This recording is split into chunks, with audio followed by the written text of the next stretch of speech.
دیکھیے گا کہ رسول اللہ صلی اللہ علیہ وسلم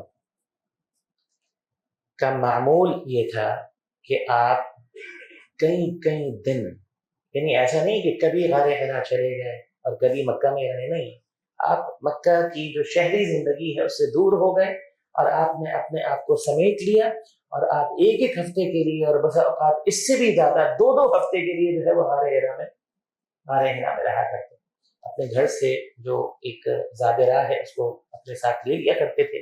سیدہ خدیجہ رضی اللہ تعالی عنہا و ارضاہا سے آپ کی شادی ہو چکی تھی اور وہ آپ کے لیے جو ہے نا وہ جو زاد راہ ہے اسے تیار کرتی اور رسول اللہ صلی اللہ علیہ وسلم وہ زاد راہ لیتے اور غار حرا میں چلے جاتے، اور بس اوقات پیچھے سے جو ہے اندازہ ہوتا ہے کہ جی زاد راہ ختم ہو گئی لیکن رسول اللہ کو پہنچا دی جاتی، لیکن اللہ کے پیارے حبیب علیہ الصلوۃ والسلام غار حرا میں چلے جاتے۔ اب یہاں تھوڑا سا رکے، میں نے کہا تھا نا کہ ہم کچھ تربیتی پہلو اختیار کریں گے۔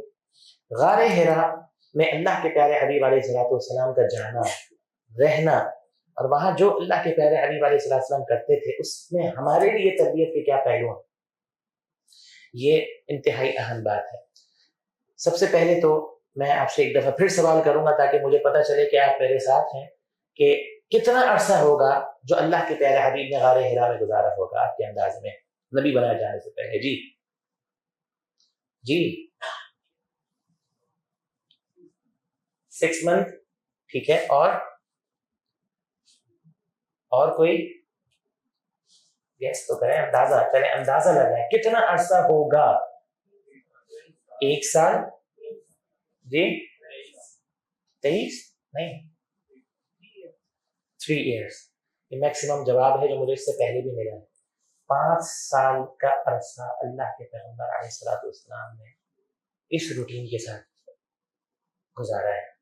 35 نبوت یعنی سے پہلے جب آپ اپنی عمر کے 35 سال پہنچے تو آپ نے غار حرا جانا شروع کیا اور پہلی وحی نازل ہوئی تو آپ کی عمر کتنی تھی؟ آپ کی عمر 40 سال تھی، تو کتنا ہو گیا؟ 5 سال تک۔ یہ کوئی معمولی بات ہے؟ جواب دیں، آسان بات ہے؟ اچھا، تو یقیناً اس میں اللہ کی کوئی نہ کوئی حکمت ہوگی یا نہیں ہوگی؟ مطلب اللہ کی حکمت اور مشیت کے بغیر تو نہیں ہو رہا نا۔ اچھا، اللہ کی حکمت اور مشیت اس میں کیا تھی؟ اب میرے ساتھ کام کیجیے گا، وقت نہیں، ہم بہت تیز اس کو آگے لے کے چلیں گے۔ سب سے پہلی چیز، اللہ کے پیارے حبیب علیہ الصلوۃ والسلام کو سوچنے کا موقع ملے، صحیح ہے، سوچنے کی عادت جسے کہہ رہے ہیں، پلاننگ کی، منصوبہ بندی کی، کیونکہ اللہ کے پیارے حبیب علیہ الصلوۃ والسلام کیوں شفٹ ہوئے تھے؟ بہت سی وجوہات کی وجہ سے، ٹھیک ہے، ان میں سے ایک بڑی وجہ یہ تھی کہ آپ یہ سوچتے تھے آخر میں ایسا کیا کروں کہ جس سے میری قوم یہ سب چیزیں چھوڑ دے۔ سمجھ میں آگئی بات؟ تو اس سے ایک بات تو یہ سمجھ میں یہ ہمیں حاصل ہوتی ہے کہ ہمیں بھی اپنی زندگی کے اندر وقتاً فوقتاً کچھ فراغت کے لمحات اپنے لیے خاص کرنے چاہیے، سوچنے کا موقع ملے ہم کیسی زندگی گزار رہے ہیں، ہمارا لائف سٹائل کیا ہے، معاشرے میں، سوسائٹی میں کیا ہو رہا ہے، ہم کیا کر سکتے ہیں، ہمیں کیا کرنا چاہیے، پلاننگ کریں، منصوبہ بندی کریں، اور وہ سوچے سمجھے بغیر ہو سکتا ہے؟ نہیں ہو سکتا ہے، اس کے لیے آپ کو سکون چاہیے، اس کے لیے آپ کو فراغت چاہیے، اور جب آپ ایک بہت بڑا کام انجام دینا چاہتے ہیں اس کے لیے تو بہت زیادہ چاہیے نا یہ۔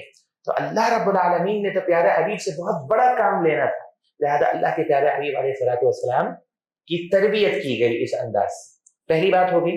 دوسری بات، اللہ کے پیارے حبیب غار حرا میں کیا کرتے؟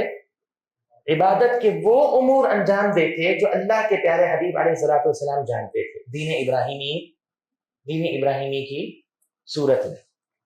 تو اس سے دوسری بات یہ سمجھ میں آتی ہے کہ اللہ چاہتا تھا کہ اللہ کے پیارے حبیب علیہ الصلوۃ والسلام کا تعلق اللہ کے ساتھ مضبوط، جب پہلی وحی نازل ہو تو آپ بالکل پیور، جسے کہتے ہیں نا خالص، اللہ کے ساتھ مضبوط تعلق آپ کا وہ قائم ہو جائے۔ تو اس سے ہمارے لیے نصیحت کا کیا پہلو ہے کہ کبھی بھی کسی بھی بڑے کام کو انجام نہیں دیا جا سکتا جب تک انجام دینے والے کا تعلق خالق کے ساتھ اسٹرانگ ہو۔ اگر آپ کو کوئی بڑی ذمہ داری نبھانی، کوئی بڑا کام کرنا ہے، کوئی بڑی جاب کرنی ہے، کچھ بڑا کرنا ہے، تو اس کے لیے آپ کو اللہ کی حمایت اور مدد کی ضرورت، اس کی نصرت کی ضرورت، اس کے بغیر وہ نہیں ہو سکتا. تو اللہ کے ساتھ تعلق قائم کرنا ضروری ہے. تیسری وجہ کیا تھی؟ تیسری وجہ یہ تھی کہ جب انسان الگ ہوتا ہے، یا ایک یہ اضافی بات میں آپ کو بتا رہا ہوں، اس سے تعلق نہیں ہے، غار حرا سے تعلق نہیں ہے، ایک اضافی بات ہے کہ جب انسان الگ ہوتا ہے، کچھ اپنے لیے فراغت کے لمحات نکالتا ہے، کچھ علیحدہ ہو کر کچھ سوچتا ہے، تو اس کو احتساب کا موقع ملتا ہے. اکاؤنٹیبلٹی جسے کہتے ہیں، کہ وہ اپنا جائزہ لے، اپنی روٹین کا جائزہ لے، اور اپنے ارد گرد کا جائزہ لے کہ میں کیا کر رہا ہوں، کیسی زندگی میں گزار رہا ہوں. اسی لیے آپ یہ دیکھیں گے کہ سلف صالحین رحمہم اللہ، آپ یقین جانیں اگر آپ سلف کی سیرت پڑھیں تو آپ کو یہ بات سمجھ میں آئے گی کہ جتنے بھی اللہ کے نیک بندے گزرے ہیں ان سب کا یہ معمول رہا ہے کہ وہ اپنا احتساب کیا کرتے ہیں. اسی لیے کہتے ہیں کہ حاسبوا انفسکم قبل ان تحاسبوا، کہ تم اپنا محاسبہ کرو اس سے پہلے کہ وہ وقت آ جائے کہ تمہارا محاسبہ شروع ہو جائے. کیونکہ ہر ایک کے لیے وقت آنا ہے کہ نہیں آنا، اور عقل مند کون ہے جو اس وقت کے آنے سے پہلے اپنا محاسبہ کر لے. اور اس کی ایک بہترین صورت یہ ہے کہ انسان جو ہے وہ تھوڑا سا فراغت کو اختیار کرے. اس کے بارے میں دو چیزیں نوٹ کر لیں. بعض سلف صالحین رحمہ اللہ جو ہیں روزانہ مغرب سے پہلے کا کچھ وقت اپنے لیے خاص کر دیا کرتے تھے، کیونکہ دو وقت بڑے اہم ہیں. ایک سورج طلوع ہونے سے پہلے کا وقت، سمجھ گئے، اور فجر کا وقت ہوتا ہے، اور ایک سورج غروب ہونے کا وقت، سمجھ گئے. بڑے اہم وقت ہیں، کیونکہ ایک میں دن کا آغاز ہو رہا ہوتا ہے اور دوسرے میں دن کا اختتام ہو رہا ہوتا ہے. ٹھیک ہے، ایک تو یہ وقت ہے، اور دوسرا وقت کیا ہے؟ رات کو سونے سے پہلے 10 منٹ 15 منٹ نکالیں، ڈیلی روٹین کا جائزہ لیں، اور بھی بہت کچھ جو سوچنا ہے وہ سوچیں، پلاننگ کریں، اپنا احتساب کریں، اور پھر اگلے دن فریش ہو کر پھر ایک لائحہ عمل طے کریں، اور پھر جو بھی ذمہ داریاں نبھانی ہیں وہ نبھائیں. بہرحال غار حرا میں اللہ کے پیارے حبیب علیہ الصلوۃ والسلام 5 سال تک یہ سلسلہ جاری رہا کہ ایک دن اللہ کے پیارے حبیب اپنی اسی روٹین میں موجود تھے کہ آپ نے غار حرا کے دہانے پر ایک انسان کو دیکھا، ایک شخصیت کو دیکھا انسانی شکل میں. کون تھے؟ سیدنا جبریل امین علیہ الصلوۃ والسلام. اچھا، اس سے پہلے کا ایک مرحلہ ہے وہ آپ کے سامنے جو ہے اسکرین پر موجود ہے، کہ آپ کو نزول وحی سے پہلے کچھ خواب آنا ایسے شروع ہوئے کہ آپ ایک خواب دیکھتے اور پھر فوراً بعد آپ کو اس کی تعبیر نظر آ جاتی، جو آپ کو خواب میں دکھایا گیا وہی جو ہے آپ اپنے سامنے دیکھتے. تو سچے خوابوں سے نزول وحی کا آغاز کیا گیا. کیوں؟ تاکہ یعنی آپ یہ سمجھیں یہ اللہ کے پیارے حبیب کی تیاری کے مراحل، کہ کس طرح اللہ کے پیغمبر کا دل میں ایک کراہت کا احساس شرک کے لیے، آپ کا پریشان ہونا، پھر آپ کا اپنے آپ کو اس ماحول سے الگ کرنا، اور پھر اپنے آپ کو غار حرا لے جانا، اور پھر وہاں پر اللہ کے ساتھ تعلق کو مضبوط کرنا، اور پھر ایک سوچنا سمجھنا، امور عبادت انجام دینا، اور اس کے بعد پھر اگلا مرحلہ سچے خواب. یہ کیا تھا سارا؟ یہ اللہ تیار کر رہا تھا اپنے پیارے حبیب علیہ السلام کو ایک عظیم منظر کے لیے. اور اس کے بعد کیا ہوا؟ اس کے بعد ماہ رمضان کا مہینہ تھا، 610 عیسوی. یہ عیسوی سال ہے کیونکہ آپ کو پتہ ہے ہجری تقویم جو ہے وہ تو ہجرت سے شروع ہوتی ہے. اسلامک کیلنڈر جو ہے عیسوی سال 610 عیسوی سال تھا، رمضان کا مہینہ تھا. 17 رمضان المبارک کو اکثر جسے کہہ لیں کہ اہل سیر کی رائے یہی ہے کہ 17 رمضان مبارک کو اللہ کے پیارے حبیب علیہ الصلوۃ والسلام پر یہ پہلی وحی نازل ہوئی. بعد میں 22 رمضان کا بھی ذکر کیا ہے، بعض نے جو ہے وہ 27 رمضان کا بھی ذکر کیا ہے. بہرحال زیادہ بہتر بات یہ ہے کہ 17 رمضان مبارک کو پہلی وحی اللہ کے پیارے حبیب علیہ الصلوۃ والسلام پر نازل ہوئی. جبریل امین آئے اور اللہ کے پیارے حبیب کو اپنے سینے سے لگایا، آئے داخل ہوئے اور اللہ کے پیارے حبیب کو اپنے سینے سے لگایا اور بھینچا، زور دیا، حتیٰ کہ اللہ کے پیغمبر کہتے ہیں کہ میں نے پین، وہ جو اس کا پین تھا کسی کے بھینچے جانے کا، اس کو فیل کیا، محسوس کیا.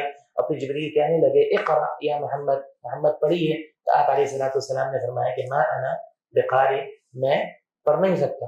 انہوں نے دوبارہ یہ عمل دہرایا، پھر کھینچا اور پھر کہا اقرا یا محمد، آپ نے پھر وہی جواب دیا، آپ نے تیسری مرتبہ یہی عمل دہرایا، اور اس کے بعد پھر اللہ رب العالمین کی جو پہلی وحی ہے وہ اللہ کے پیارے حبیب علیہ الصلوۃ والسلام پر القاء کی، وحی فرمائی اقرا بسم ربک الذی خلق خلق الانسان من علق اقرا وربک الاکرم الذی علم بالقلم علم الانسان ما لم يعلم۔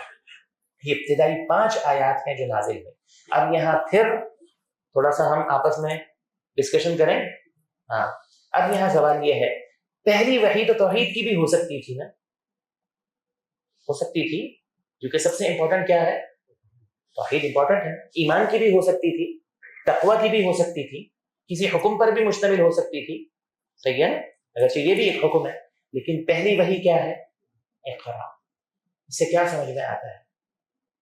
جی علم، ٹھیک ہے، اور جی لرننگ، سیکھنا، ٹھیک ہے، اور توحید، ٹھیک ہے، اس کو ہم لنک کرتے ہیں آگے۔ دیکھیں، اس سے یہ میسج دیا گیا پوری دنیا کو کہ اسلام دین علم ہے، اسلام جو ہے وہ دین علم ہے، وہ شعور کا دین ہے، وہ شعور کا دین ہے، اور شعور جو ہے وہ بغیر پڑھے نہیں آ سکتا۔ سب سے پہلے اللہ کے پیغمبر کی حدیث ہے، کسے پیدا کیا گیا ہے نا؟ حدیث، قلم کو پیدا کیا گیا، ٹھیک ہے۔ آپ یہ دیکھیں کہ قلم کا ذکر بھی ہے قرآن مجید میں۔ اب یہاں پر توحید، ایمان، تقوی، ان سب کا تعلق کس کے ساتھ ہے؟ علم کے ساتھ۔ علم کے بغیر توحید کیسے آئے گی؟ علم کے بغیر ایمان کیسے آئے گا؟ علم کے بغیر تقوی کیسے آئے گا؟ اللہ تعالیٰ کیا فرماتا ہے؟ انما یخشی اللہ من عبادہ العلماء۔ علم کے بغیر اللہ کی خشیت کیسے آئے گی؟ آپ اللہ کو جانتے ہی نہیں ہیں، نہ اللہ کی ذات کو جانتے ہو، نہ اللہ کے مبارک ناموں کو جانتے ہو، نہ اس کی بلند و باکمال صفات کو جانتے ہو، تو کیسے اس کی قدر، اس کی عظمت، اس کی محبت دل میں پیدا ہو؟ یہ کس سے پیدا ہوتا ہے؟ سب علم سے پیدا ہوتا ہے۔ لہذا ہمیں یہ بات سمجھ میں آتی ہے کہ آج اس کو تھوڑا سا لنک کریں ہم اپنے ساتھ اور اپنے معاشرے، سوسائٹی کے ساتھ۔ یہ الفاظ میرے نوٹ کیجئے گا، دین اسلام کا امتیاز علم ہے، دین اسلام کا امتیاز علم ہے، ٹھیک ہے۔ اسی لیے آپ جتنی بھی تاریخ کے اندر ادوار دیکھیں گے، اسلام اور اہل اسلام کی ترقی اور عروج کے وہ کون سے ادوار ہیں کہ جب اہل اسلام کے پاس علم تھا، اہل اسلام کے پاس علم تھا۔ لہذا ہم بڑی آسانی کے ساتھ آج یہ فیصلہ کر سکتے ہیں کہ آج ہماری تنزلی، آج ہماری بربادی، آج ہماری ناکامی، آج ہماری مغلوبیت کی جو بیسک اور بنیادی وجہ ہے وہ کیا ہے؟ وہ جہالت۔ اب آپ یہ دیکھیں، صرف آپ اپنے ارد گرد ماحول، معاشرے کو، اپنی قوم کو دیکھ لیں تو آپ یہ بات سمجھیں گے، ہمارے ہاں جذباتیت ہے کہ نہیں ہے؟ کتنی جذباتیت ہے، حمیت، غیرت۔ کوئی سیاسی، اپنی سیاسی میلان رکھتے ہوئے سیاسی جماعت کے لیے جذباتیت کسی کے اندر ہے، حمیت و غیرت ہے۔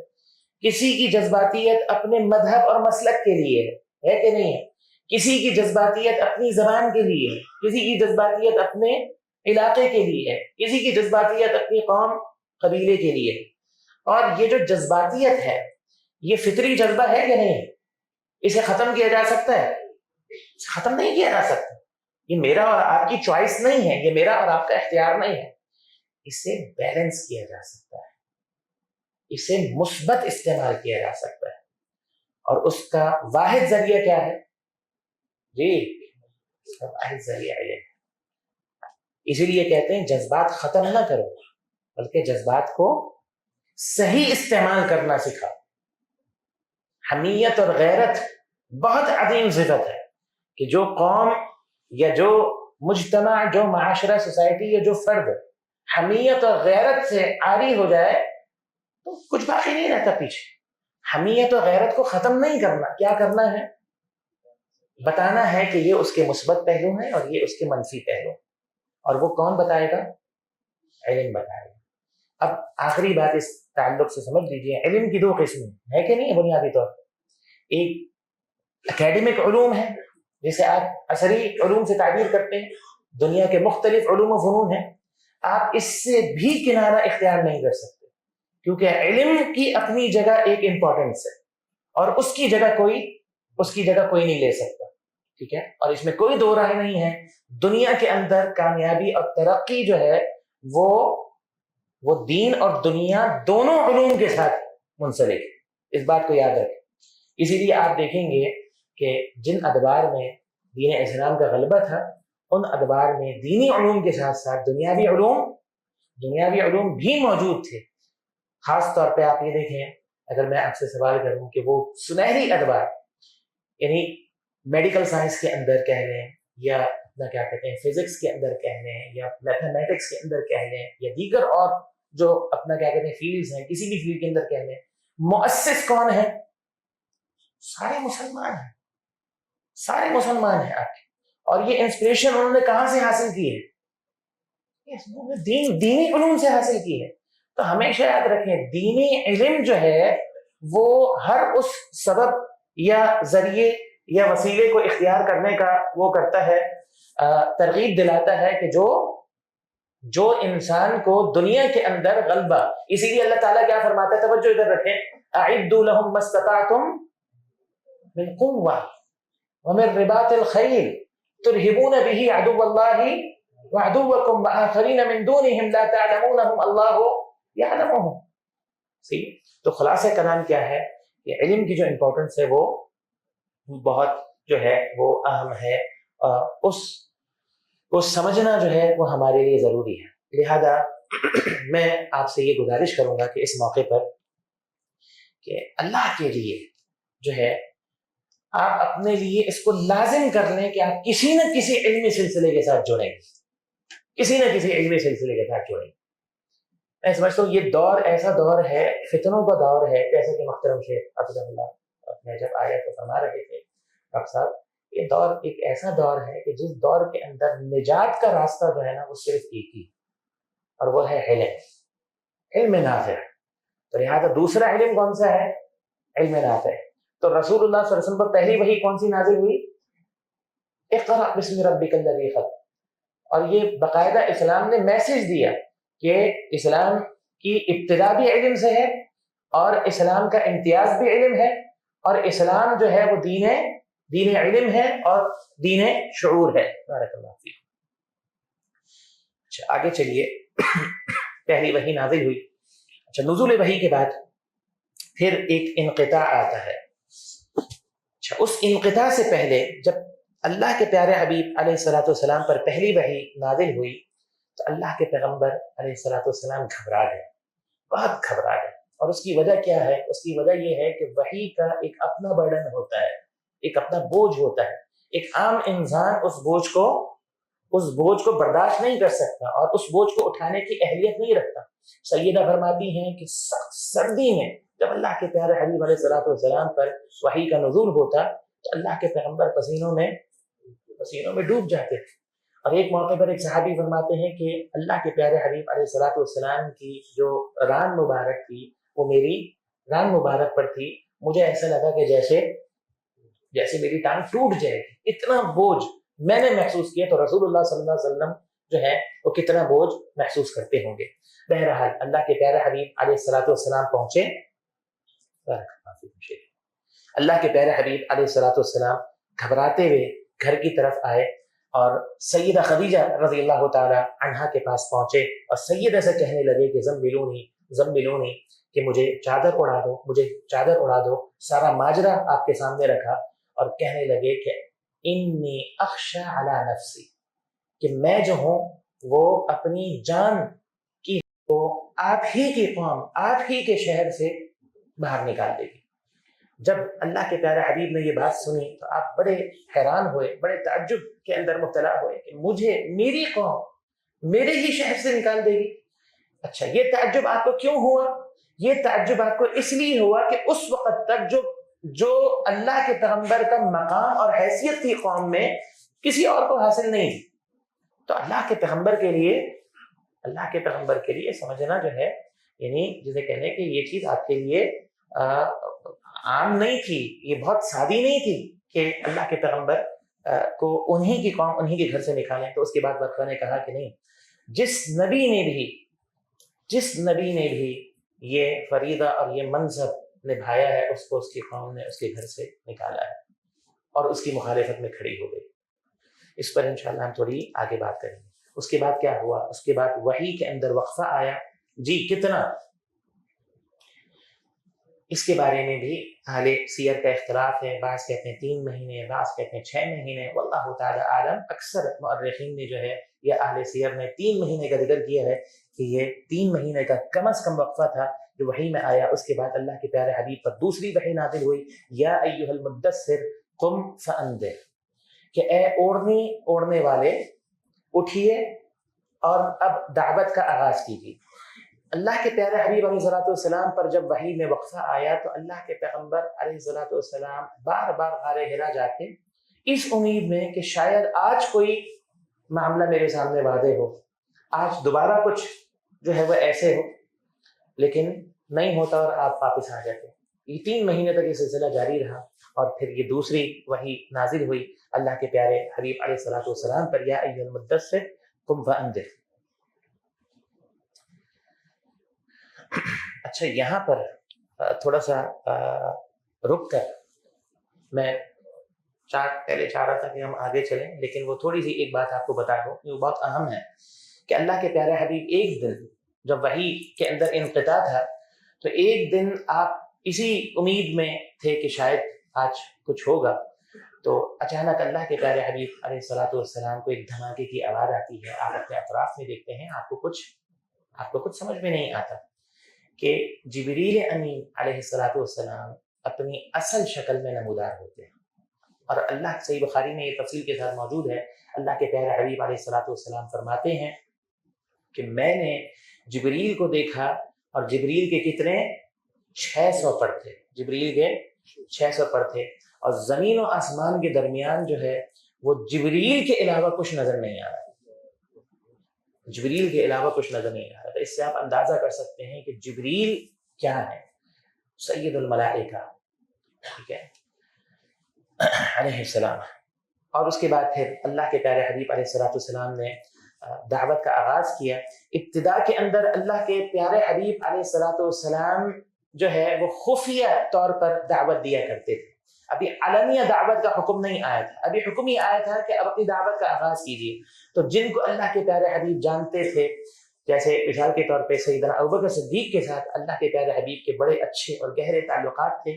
اللہ کے پیارے حبیب نے سیدنا ابوبکر کے سامنے اس دعوت کو پیش کیا اور صدیق اکبر رضی اللہ تعالی عنہ ارضاہ ایک لمحے کی تاخیر کیے بغیر، یہ صدیق کی جسے آپ کہہ رہے ہیں اس وجہ سے ان کو صدیق بھی کہا جاتا ہے، اور یہ صدیق اکبر کا مقام ہے رضی اللہ عنہ ارضاہ کا کہ ایک لمحے کی تاخیر کیے بغیر کہ محمد صلی اللہ علیہ وسلم، اگر آپ یہ کہتے ہیں کہ آپ پر وحی کا نزول ہوا ہے اور آپ کو نبوت اور رسالت کا شرف عطا کیا گیا ہے، تو ابو بکر سب سے پہلے اس پر ایمان لانے والے سیدنا ابو بکر صدیق رضی اللہ تعالیٰ عنہ. پھر اسی طرح اللہ کے پیارے حبیب کے ارد گرد اطراف میں آپ کی فیملی کے ممبرز جن تک اللہ کے پیغمبر خفیہ طور پر اس دعوت کو پہنچا سکتے تھے، آپ نے وہ دعوت پہنچائی اور انہوں نے اسلام کو قبول کیا. ایک فہرست ہے آپ کے سامنے چھوٹی سی. مثال کے طور پہ صحابیات میں ابتدائی طور پر جن صحابیات نے سب سے پہلے اسلام قبول کیا ان میں سر فہرست سیدہ خدیجہ رضی اللہ عنہا وارضاہا، ان کے بعد بنات رسول اللہ صلی اللہ علیہ وسلم کی صاحبزادیاں بیٹیاں، اور پھر سیدنا ابو بکر صدیق رضی اللہ تعالیٰ عنہ کی صاحبزادی سیدہ اسماء، پھر آل یاسر، یہ جو سیدنا یاسر رضی اللہ تعالیٰ عنہ کا جو خاندان ہے ان میں سیدہ سمیہ رضی اللہ تعالیٰ عنہ، سیدنا عمار کی والدہ اور سیدنا یاسر کی اہلیہ، سیدنا عمر رضی اللہ تعالیٰ عنہ کی بہن فاطمہ بنت خطاب، اسی طرح ام ایمن، زنیرہ، اسماء بنت عمیس. یہ وہ چند نام ہیں جنہوں نے اللہ کے پیارے حبیب علیہ الصلوۃ والسلام کی دعوت کو ابتدا میں قبول کی. صحابہ میں سے سب سے پہلے اسلام کو قبول کرنے والے سیدنا ابوبکر صدیق، پھر علی بن ابی طالب، پھر زید بن حارثہ، عثمان بن عفان، عبد الرحمن بن عوف، سعد بن ابی وقاص، ارقم بن ارقم، عبداللہ بن مسعود اور ابو ذر غفاری رضی اللہ تعالی عنہ، یہ وہ صحابہ ہیں رضوان اللہ اجمعین جنہوں نے سب سے پہلے اللہ کے پیغمبر علیہ الصلوۃ والسلام کی دعوت کو قبول کیا اور حلقہ بگوش اسلام ہوئے۔ یہاں میں رک کر دو باتیں آپ سے کرنا چاہتا ہوں۔ پہلی بات تو یہ ہے کہ قرآن مجید نے انہیں سابقون الاولون سے تعبیر کیا ہے۔ تمام صحابہ میں، یا اس سے پہلے یہ سمجھ لیجئے کہ امت محمدیہ کے اندر قیامت تک آنے والے تمام اہل اسلام میں سب سے افضل طبقہ کون سا ہے؟ کون سا طبقہ ہے؟ صحابہ کرام کا طبقہ ہے، ٹھیک ہے، صحابہ اور اہل بیت اطہار رضوان اللہ علیہم اجمعین۔ کیونکہ جب ہم صحابہ کہتے ہیں نا، اس نقطے کو بھی سمجھ لیجئے، بعض لوگ یہ سمجھتے ہیں کہ صحابہ سے ہماری مراد جو ہے وہ صرف صحابہ ہیں اور اہل بیت اس میں شامل نہیں۔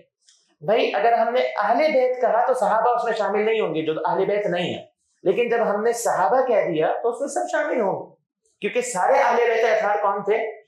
صحابہ تھے، ٹھیک ہے۔ یہ جو ٹرمنالوجی اصطلاح ہے صحابہ کی یا صحابیات کی، اس میں وہ صحابہ بھی شامل ہیں جو اہل بیت میں تھے اور وہ بھی شامل ہیں جو اہل بیت میں نہیں تھے۔ تو لہذا والسابقون الاولون، تمام لوگوں میں سب سے افضل صحابہ، اور تمام صحابہ میں سب سے افضل طبقہ کس کا ہے؟ سابقون الاولون۔ قرآن مجید کے الفاظ میں سابقون الاولون من المہاجرین والانصار والذین اتبعوهم بإحسان رضی اللہ عنہم ورضوا عنہ الی آخر الآیہ۔ دوسری بات یہاں پر میں ذکر کرنا چاہوں گا کہ فتنے بہت زیادہ اور بڑی تیزی کے ساتھ جو ہے وہ ہمارے گھروں کے اندر داخل ہو رہے ہیں، ہمارے ذہنوں کے اندر داخل ہو رہے ہیں۔ انہی میں سے ایک فتنہ یہ ہے کہ صحابہ اور اہل بیت کا جو تقابل کا فتنہ ہے، دونوں کا آمنے سامنے رکھنے کا جو فتنہ ہے، اس تعلق سے ہم ہمیشہ سے یہ سنتے ہوئے آئے کہ بڑوں میں سب سے پہلے اسلام کس نے قبول کیا اور بچوں میں سیدنا علی رضی اللہ تعالی عنہ نے۔ اور یہ بات ٹھیک ہے، یہ بات غلط نہیں ہے، لیکن اس کو بھی جو ہے وہ محل نزاع بنا دیا گیا، اس کو بھی محل نزاع بنا دیا گیا۔ معاذ اللہ، گویا کہ جو یہ کہتے ہیں وہ معاذ اللہ سیدنا علی کی شان میں توہین کرتے ہیں، یا سیدنا علی کو جو ہے وہ جو اولویت ان کو حاصل تھی وہ اولویت ان کو نہیں دینا چاہتے۔ یہاں میں تھوڑی سی بات آپ کو بتانا چاہتا ہوں کہ دیکھیں، اس بات کو سمجھیں کہ سیدنا علی نے جب اسلام قبول کیا، اس میں کوئی دو رائے نہیں ہے، وہ عمر میں کم تھے۔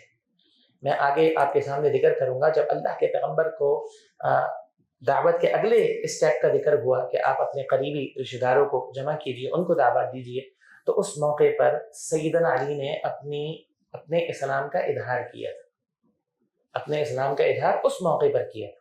اور اس وقت سیدنا علی کی عمر 10 سال تھی اس وقت۔ ابھی تو سیدنا علی کی عمر ابتدا میں تو 6 سال ہے، صحیح ہے۔ اور آپ کو پتہ ہے کہ جو ریئیکشن بڑوں کو، جس ریئیکشن کا سامنا بڑوں کو کرنا ہوتا ہے، وہ ریئیکشن بچوں پر اس انداز سے نہیں آتا۔ پھر جو ذمہ داری جسے کہنے ہیں کہ بڑے نبھاتے ہیں وہ بچے نہیں نبھاتے، سمجھ رہے ہیں؟ اور یہ ایک کامن سینس کی بات ہے، کوئی ایسی بات نہیں ہے کہ جس کا انکار کیا جائے۔ سیدنا ابو بکر صدیق کا جو معاملہ ہے نا، 2-3 باتیں آپ جلدی سے سمجھ لیجئے۔ سیدنا ابو بکر صدیق رضی اللہ تعالی عنہ نے جب اللہ کے پیارے حبیب علیہ الصلوۃ والسلام کی دعوت کو قبول کیا، ایمان لے کر آئے، تو آپ کے پاس 40,000 دینار تھے۔ آپ کا شمار غریبوں میں نہیں ہوتا تھا، آپ کا شمار اہل ثروت میں ہوتا تھا۔ 40,000 دینار، اور درہم میں کیا فرق ہے؟ جی، سونا اور چاندی کا۔ دینار سونے کا ہوتا ہے، 40,000 دینار کوئی معمولی رقم نہیں ہے۔ سیدنا ابوبکر صدیق نے یہ 40,000 دینار پورے کے پورے اللہ کے پیغمبر علیہ السلام پر قربان کر دی، آپ کی حمایت و نصرت، سب کچھ قربان کر دی۔ اسی لیے اللہ کے پیغمبر فرمایا کرتے تھے، ما نفعنی مال احد قط ما نفعنی مال ابی بکر، کہ کسی کا مال میرے لیے اس حد تک نفع مند ثابت نہیں ہوا، یا اس نے مجھے اتنا نفع نہیں دیا جتنا ابو بکر کے مال نے مجھے نفع دیا۔ تو یہ ابو بکر صدیق رضی اللہ تعالیٰ عنہ کا مقام ہے کہ آپ اس وقت اللہ کے پیغمبر کے ساتھ کھڑے ہوئے جس وقت اللہ کے پیغمبر کے ساتھ کھڑے ہونے والا کوئی نہیں تھا۔ پھر ایک اور بات، صحابہ کرام میں 10 مبشرہ صحابہ سمجھتے ہیں؟ کون سے صحابہ؟ جن کو ایک ہی موقع پر اللہ کے پیغمبر نے اپنی زبان رسالت سے نام لے کر جنت کی بشارت۔ جنت کی بشارت حاصل کرنے والے یہ صرف 10 صحابہ نہیں ہیں، ان کے علاوہ بھی ہیں۔ لیکن ان کو عشرہ مبشرہ کیوں کہا جاتا ہے؟ کیونکہ ایک ہی موقع پر سب کا نام لے کر ابو بکر فی الجنہ، عمر فی الجنہ، عثمان فی الجنہ، علی فی الجنہ الی آخرہ، آپ نے سب کا نام لے کر جو ہے جنت کی بشارت دی۔ ان عشرہ مبشرہ میں سے 5 ایسے ہیں جو سیدنا ابو بکر صدیق رضی اللہ تعالیٰ عنہ کی دعوت اور محنت پر اسلام لے کر آئے۔ یہ مقام ہے سیدنا ابو بکر صدیق۔ پھر اسلام کی ابتدا میں جتنے کمزور مسلمانوں کو، کیونکہ آپ کو پتہ ہے کہ ہر نبی پر سب سے پہلے ایمان لانے والے کون ہوتے ہیں؟ کمزور ہوتے ہیں۔ یہ نبی کی تاریخ ہے اور قرآن مجید نے اس بات کو بیان کیا ہے۔ ہر دور میں اور ہر نبی پر سب سے پہلے ایمان لانے والے، اس کی حمایت و نصرت کرنے والے اور اس کے گرد جو ہے وہ جیسے کہہ لیں کہ اپنے وجود سے جو ہے وہ ان کا ساتھ دینے والے، یہ کمزور طبقہ رہا ہے۔ اسی لیے کمزور طبقے ہی کو سب سے زیادہ تکلیفیں بھی دی گئیں، سب سے زیادہ تکلیفیں بھی دی گئیں۔ ہم آگے چل کر دیکھیں گے کہ سیدنا بلال کو، اہل یاسر کو اتنی تکلیفیں دی گئیں۔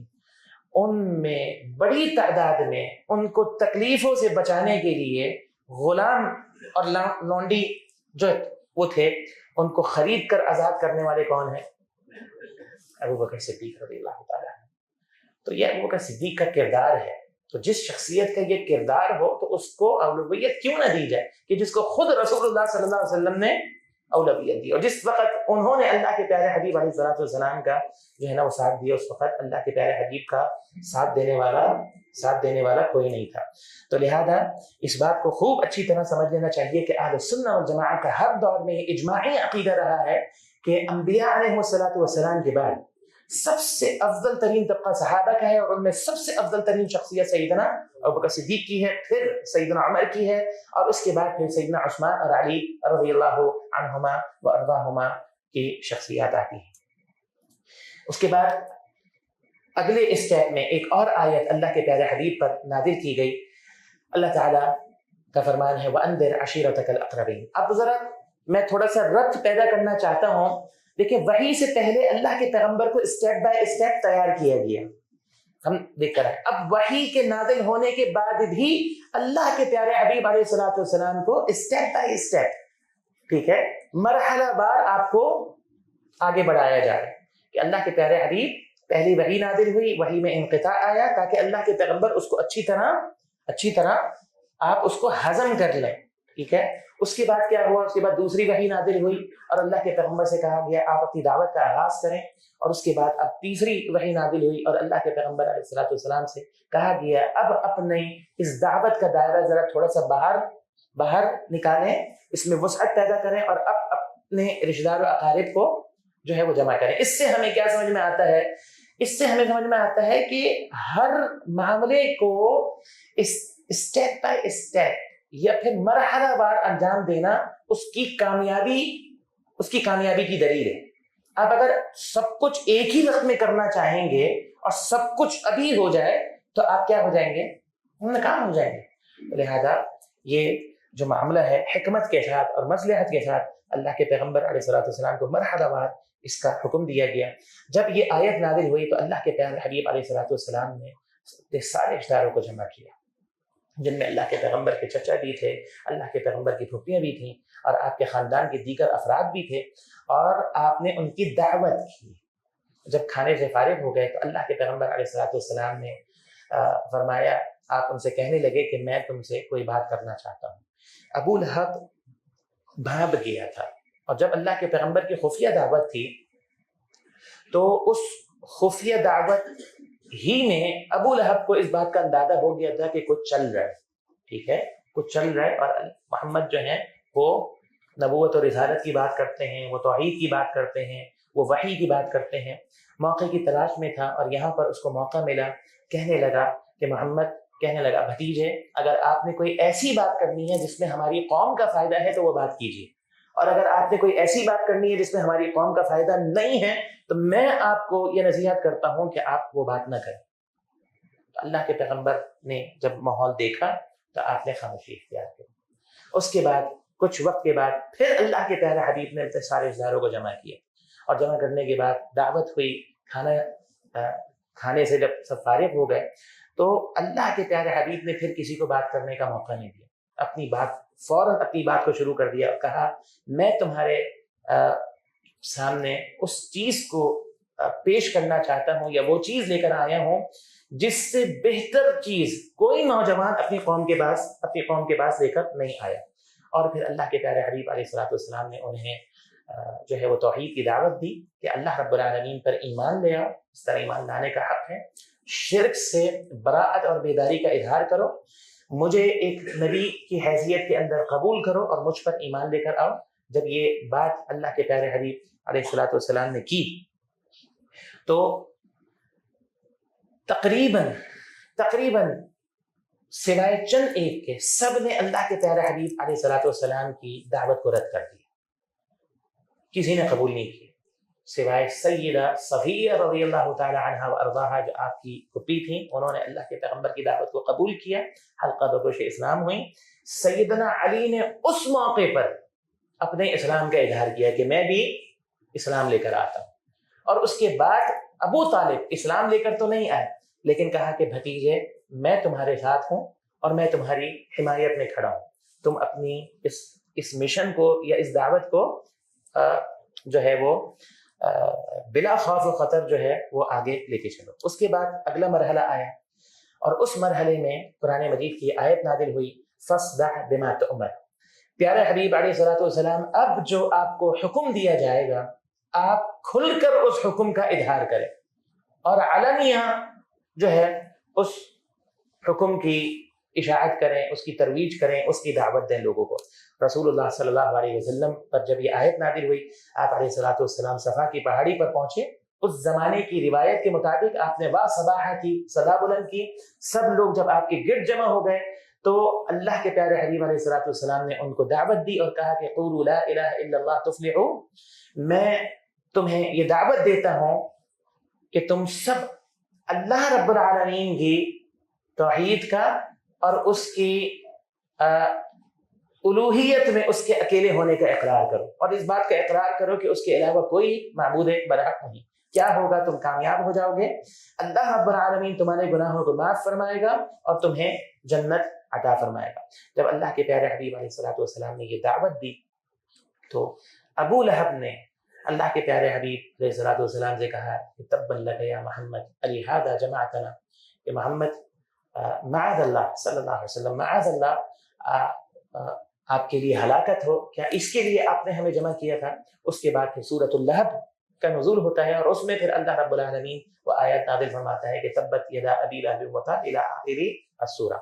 یہاں پر ایک اور اصول جس کا ہم نے ذکر کیا تھا اپنے نکات کے اندر اور اپنے اس سیرت کے جو ایک تعارفی پوسٹر آپ کے سامنے آیا تھا اس میں ہم نے ذکر کیا تھا، ہم اس پر تھوڑی سی بات کریں گے، اور یہ وہ بات ہے جو آپ اکثر اہل علم سے سنتے رہتے ہیں، لیکن کہنے کا مقصد ہے اس بات کو اچھی طرح سمجھنے کی ضرورت ہے اور اس کو قبول کرنے کی ضرورت ہے، اور وہ بات یہ ہے کہ کیا آپ لوگ نہیں جانتے کہ جس وقت اللہ کے پیارے حبیب علیہ الصلوۃ والسلام کو حکم ہوا فاصدع بما تؤمر کا، تو کیا اس وقت عرب جو ہیں وہ چور نہیں تھے؟ جی، ڈاکو نہیں تھے؟ کیا ان کی معاشرت یا معیشت برباد نہیں تھی؟ بد اخلاق اور بد کردار نہیں تھے؟ انتہا کا جسے کہنے نا کہ بے حیا معاشرہ تھا، پھر ہر شعبے اور ہر فیلڈ میں انتہائی جسے کہنے کہ تنزل، انحطاط اور پستی کے اندر وہ معاشرہ مبتلا ہو چکا تھا۔ طاقتور جو ہے وہ کمزور پر ظلم کرتا تھا، امیر جو ہے وہ غریب کو دباتا تھا، کوئی ایسا بچیوں کو زندہ درگور کر دیا کرتے تھے، یعنی ایسا کون سا جرم تھا جسے جرم کہا جائے اور وہ اس معاشرے کے اندر موجود نہ ہو۔ اللہ کے پیغمبر علیہ الصلوۃ والسلام نے اپنی دعوت کا آغاز کہاں سے کیا؟ جی، اب میرا ایک سوال ہے آپ لوگوں سے، مثال کے طور پہ اگر اللہ کے پیارے حبیب علیہ الصلوۃ والسلام اخلاقیات سے ابتدا کرتے تو زیادہ بہتر نہیں تھا؟ جی، زیادہ بہتر نہیں تھا؟ آپ کے گرد لوگ، اگر آپ کہتے جھوٹ مت بولو، کوئی آپ کی مخالفت کرتا، آپ صحیح کہہ رہے ہیں، جھوٹ نہیں بولنا چاہیے، آپ کہتے اپنے اخلاق اچھے کر لو، آپ کہتے کمزوروں پر ظلم مت کرو، آپ پر ریئیکشن نہیں آتا۔ لیکن اللہ کے پیغمبر نے یہ دعوت نہیں دی. اپنی دعوت کا آغاز کہاں سے کیا؟ آپ نے اپنی دعوت کا آغاز جو ہے وہ توحید سے کیا, اللہ رب العالمین کے حق سے کیا. دو باتیں سمجھ لیجئے. ہاں, اس کے بعد ہم آگے چلتے ہیں. پہلی بات کیا ہے؟ پہلی بات یہ ہے کہ انسان اپنے اندر ساری کوالٹیز پیدا کر لی, ساری انسانیت, سارے انسانوں کے حقوق کو ادا کرنے لگے, لیکن اگر انسانوں کے خالق اور مالک کا حق ادا نہ ہوا, ہاں, تو سارے اعمال برباد, کیونکہ اعمال کی قبولیت ڈیپینڈ کرتی ہے کس پر؟ توحید پر. ان اللہ لا یغفر ان یشرک بہ انہ من یشرک باللہ فقد حرم اللہ علیہ الجنہ. اور سب سے جسے کہہ لینا کہ ایک ایسی مثال کہ ابو طالب کی مثال ہمارے سامنے ہے کہ جس شخص نے زندگی بھر اللہ کے پیغمبر کی حمایت و نصرت کی, آپ کے لیے ڈھال بن کے کھڑا ہوا, اور جس کی موجودگی میں کسی کو یہ جرت نہیں ہوئی کہ اللہ کے پیارے حبیب علیہ الصلوۃ والسلام کے خلاف کوئی بڑا, جسے کہہ لیں کہ کوئی بڑا اقدام اٹھا سکے. ابو طالب نے ہمیشہ دفاع کی, لیکن کس وجہ سے؟ صرف کفر کی وجہ سے, اور ابو طالب کے شرک کی وجہ سے. اہل السنہ والجماعہ کا یہ اجماعی عقیدہ ہے کہ ابو طالب کی جو وفات ہے وہ کفر پر ہوئی ہے, اور اللہ کا جو نظام اور اللہ کا اصول, اللہ کی سنت اٹل ہے. اور وہ کیا ہے؟ نوح کا بیٹا ہو, ابراہیم کا والد ہو, سمجھ میں آگے بات, لوط یا نوح کی بیویاں ہوں, یا محمد الرسول اللہ صلی اللہ علیہ وسلم کے چچا, جس کی موت شرک پر ہوئی ہے, ان اللہ لا یغفر ان یشرک بہ, یہ اللہ کی غیرت کا معاملہ ہے, اللہ کی غیرت کا معاملہ ہے. مجھے تعجب نہیں ہوتا یا مجھے سب پر غیرت آئے, مجھے اپنے لیے غیرت آئے, آپ کے لیے غیرت آئے, اپنے جتنے بھی ہمارے پیارے ہیں ان کے لیے غیرت آئے, مجھے اللہ کے لیے غیرت نہ آئے, اللہ کے لیے غیرت نہ آئے, اور میں اس پر کمپرومائز کرنے کے لیے تیار ہو جاؤں. حکمت اور مصلحت کا انکار نہیں ہے, لیکن یاد رکھیں توحید پر سمجھوتا نہیں, کمپرومائز نہیں ہے. اور جو سمجھتا ہے کہ توحید پر کمپرومائز کر کے, توحید پر سمجھوتا کر ہاں وہ اسلام کو نافذ کر سکتا ہے, یا پھر مثال کے طور پہ اختلافات ختم کر سکتا ہے, یہ اس کی بھول ہے, یہ اس کی بھول ہے, اور حقیقت اس کے خلاف ہے. حقیقت اس کے خلاف اعتصموا بحبل اللہ جميعا ولا تفرقوا. تو کہنے کا مقصد یہ ہے کہ رسول اللہ صلی اللہ علیہ وسلم کی جو دعوت تھی, اسی لیے شیخ البانی رحمہ اللہ یہ فرمایا کرتے تھے, التوحید اولا یا دعاۃ الاسلام, اے اسلام کے داعیوں توحید سب سے پہلے ہے, کیونکہ رسول اللہ صلی اللہ علیہ وسلم کی سیرت ہمیں اس بات کی تعلیم دیتی ہے کہ آپ نے سب سے پہلے توحید کی دعوت دی ہے. اس کے بعد آگے چلیں.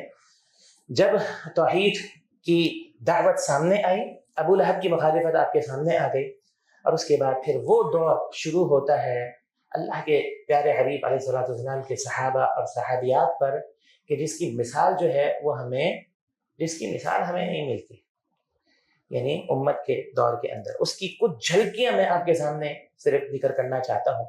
عرب کی جو زمین ہے نا, محترم شیخ حفظہ اللہ بہت اچھی طرح اس بات کو جانتے ہیں. شیخ مجھے بڑا عجیب بھی لگ رہا ہے آپ کی موجودگی میں جو ہے اس طرح, بارک اللہ فیکم. عرب کی جو سرزمین ہے وہ دو باتیں ہیں اس کے اندر. ایک تو عرب کی گرمی بڑی معروف ہے آج بھی. اس زمانے میں, جس زمانے میں گرمی سے بچنے کے وہ وسائل اور اسباب بھی نہیں ہوتے تھے, تو آپ تصور کریں وہ گرمی کیسی ہوتی ہوگی. جس زمانے کے اندر فضا ہی فضا, جس زمانے کے اندر کوئی بڑی بڑی بلند دوبارہ عمارتیں نہیں ہوتی تھیں, ہاں کیا گرمی ہوتی ہوگی. اور دوسری بات ہے عرب کی زمین نوکیلی زمین ہے. جو کمزور مسلمان تھے نا, خاص طور پہ جو غلام اور لونڈیاں ہوا کرتی تھیں, ٹھیک ہے, ان کو پکڑا جاتا اور اس تپتی ہوئی زمین پر لٹایا جاتا اور ان کو کھینچا جاتا, جیسے آپ جسے کہتے ہیں مخمل کے کپڑے کو خاردار جھاڑی پر ڈال دیں اور اس کے بعد اس کو کھینچیں, کیا حالت ہو جائے گی. اور سیدنا بلال حبشی رضی اللہ تعالی عنہ کو, غلام تھے, ایسے تکلیف دی جاتی تھی. اس پر لٹایا جاتا تھا اور ان کے اوپر ایک بڑا سا پتھر رکھا جاتا تھا تاکہ وہ اٹھ نہ سکیں, اور اس کے بعد ان کو جو ہے نا اس پہ کھینچا جا سکتا. اور مطالبہ کیا تھا؟ صرف ایک مطالبہ کہ محمد کو چھوڑ دو صلی اللہ علیہ وسلم, توحید کی بات کرنا چھوڑ دو. اور بلال کے جواب میں بھی یہ توحید جو ہے وہ موجود ہے۔ بلال کا جواب کیا ہے؟ بلال یہ نہیں کہتے تھے کہ نہیں جی میں کفر نہیں کروں گا، میں شرک نہیں کروں گا، کیا کہتے تھے؟ احد احد، اللہ کی توحید کا ڈنکا بلند کرنا۔ یہ اور بعض اوقات ایسا ہوتا تھا کہ وہ سمجھتے تھے کہ سیدنا بلال رضی اللہ تعالی عنہ شہید ہو چکے ہیں، فوت ہو چکے ہیں، ان کو مردہ سمجھ کے چھوڑ کے آ جایا کرتے، لیکن اللہ رب العالمین نے ان کو زندگی دینی تھی۔ اس کے بعد دوبارہ ان کے اندر کوئی نہ کوئی ان کو اٹھاتا، پھر ان کے اندر ہمت ہوتی، جب کچھ وقت گزرتا، وہ طبیعت ان کی کچھ بہتر ہوتی، پھر ان کے ساتھ یہی عمل دوہرایا۔ جب یہ معاملہ انتہا کو پہنچا تو ابوبکر صدیق رضی اللہ تعالی عنہ سے رہا نہ گیا، آپ نے خریدا اور خرید کر جو ہے نا انہیں آزاد کر دیا۔ اگلا مرحلہ انگاروں پر لٹا کر، خباب بن ارت رضی اللہ تعالی عنہ بڑے عظیم صحابی ہیں رسول اللہ کے، یہ ایک مخزوم قبیلے کی عورت، بنو مخزوم کے قبیلے کی عورت کے غلام تھے، ٹھیک ہے، اور یہ لوہار تھے۔ اب ہوتا ہے لوہار جو ہے وہ اپنا لوہا گرم کرتا ہے، جب لوہے کی سیخیں گرم ہو جاتی تھیں تو اس کی مالکن، ان کی مالکن جو ہے وہ آتی تھی اور انہی سیخوں سے جو خباب نے گرم کی ہوتی وہ ان کے جسموں کو داغتی تھی، کبھی اپنا کیا کہتے ہیں پیٹ پر، کبھی پیٹھ پر، کبھی چہرے پر، کبھی کندھے پر، کبھی ٹانگوں پر، اس سے داغا کرتی تھی۔ اور اس کے بعد پھر جو مکہ کے اوباش نوجوان تھے ان کو کھلا چھوڑ دیا گیا تھا کہ جہاں کسی مسلمان کو دیکھو وہاں جو ہے نا وہ جو چاہو اس کے ساتھ کرو۔ اور پھر آل یاسر، اللہ اکبر، آل یاسر کا تو معاملہ ایسا ہے کہ رسول اللہ صلی اللہ علیہ وسلم جب آل یاسر کو دیکھتے کہتے کہ فاصبروا آل یاسر فإن لکم طوبى، یا ابشروا آل یاسر فإن لکم الجنہ، کہ آل یاسر صبر کرو تمہارے لیے خوشخبری ہے، جنت، اور آل یاسر تم خوش ہو جاؤ تمہارے لیے جنت۔ یہاں پر ایک بڑا عظیم میسج ہے، عظیم میسج یہ ہے کہ اللہ کے پیغمبر نے کیا کہا آل یاسر کو کہ تمہارے لیے کیا ہے؟ جنت ہے۔ قرآن و حدیث کے اندر بڑے بڑے اعمال کا بدلہ کیا ہے؟ جنت ہے۔ سب کچھ جنت میں، ہر چیز کا بدلہ جنت ہے۔ ہمارے ذہن میں ہوتا ہے نا کہ یار جنت ہی کیوں، جنت سے پہلے بھی تو بہت کچھ ہے۔ اس بات کو سمجھ لیجئے، اللہ کے پیغمبر فرمایا کرتے تھے کہ الا ان سلعۃ اللہ غالیہ، بات یاد رکھیں، اللہ کا جو سودا ہے نا وہ بہت مہنگا سودا ہے، بڑا قیمتی سودا ہے، اور اللہ کے سودے دنیا میں نہیں ہوتے۔ دنیا کا کوئی سودا قیمتی ہونے کے اعتبار سے جو ہے وہ جنت کا مقابلہ نہیں کر سکتا۔ تو جنت کوئی معمولی چیز نہیں۔ ان اللہ اشتری من المؤمنین انفسهم واموالهم بان لهم الجنہ، قرآن میں کہا کہ یقیناً اللہ رب العالمین نے اہل ایمان سے ان کی جانوں کو خرید لیا ہے، بدلے میں کیا ہے ان کے لیے؟ جنت۔ تو جنت کو معمولی مت سمجھیں، اگر جنت کی خوشخبری دی جاتی ہے، کسی عمل کی فضیلت میں جنت کا ذکر ہوتا ہے تو سمجھ لیں کہ وہ ڈیل تو بہت رخیص اور بہت سستی ڈیل ہے۔ اللہ کے پیغمبر علیہ السلام کی ایک حدیث آپ کو میں سنا دوں، بڑی عظیم حدیث ہے۔ نبی علیہ السلام کا فرمان ہے کہ قیامت کے دن جو اللہ رب العالمین بدلہ عطا فرمائے گا نا آزمائشوں کے نتیجے میں، جو اللہ کے لیے دنیا میں جو آزمائشیں اگر کسی کو آئی ہیں ان کا بدلہ جب اللہ رب العالمین عطا فرمائے گا نا، تو دوسرے جو مسلمان ہوں گے، جنتی ہوں گے، جو دیکھ رہے ہوں گے کہ اللہ ان کو یہ بدلہ عطا فرما رہا ہے، وہ یہ خواہش کریں گے کہ کاش کہ ہمیں دنیا کے اندر جو ہے وہ کانٹوں پر لٹا دیا جاتا اور ہمارے جسموں کو کانٹوں پر گھسیٹا جاتا اور ہمارے جسم چھلنی ہو جاتے، کہ اس کے بدلے میں ہمیں یہ معاوضہ ملتا۔ اللہ نے یہ معاوضہ تیار کر رکھا ہے۔ بہرحال سیدنا یاسر رضی اللہ تعالی عنہ اور سیدہ سمیہ پر اتنا ظلم کیا، یہ دونوں ابو جہل کے غلام، ابو جہل کے یہ خاندان ابو جہل کا غلام تھا، لہذا ابو جہل کیا کرتا؟ خوب مارتا، اور جب مار کے تھک جاتا، ٹھیک ہے، تو تھوڑی دیر آرام، تھوڑی دیر سستیاتا، سانس لیتا، اور اس کے بعد پھر دوبارہ مارنا شروع کرتا۔ ایک موقع پر سیدنا یاسر کے ساتھ اس نے کیا کیا، ایک ہاتھ کو رسی سے باندھ کر ایک جانور کے ساتھ، دوسرے کو دوسرے سے باندھ کر دوسرے جانور کے ساتھ، اور مخالف سمت میں دوڑا۔ یہ زخموں کی تاب نہ لاتے ہوئے سیدنا یاسر شہید ہو گئے رضی اللہ عنہ وارضا۔ سیدہ سمیہ کے ساتھ کیا کیا رضی اللہ عنہ وارضا، خوب مارا، اور اتنا مارا کہ جب مار کے تھک گیا تو نیزہ اٹھایا، اور نیزہ اٹھا کر جو ہے وہ پیٹ کے نیچے مارا اور اس سے سیدہ سمیہ کی شہادت واقع ہو. یہ پہلی شہادت تھی اسلام کے اندر جو کس نے پیش کری؟ جی ایک عورت نے پیش کری. تو یہ خواتین کا جو انتخاب ہے نا اسلام کی آبیاری کے لیے، یہ اس بات کی دلیل ہے کہ دین اسلام میں خواتین کو بہت بڑا مقام حاصل ہے.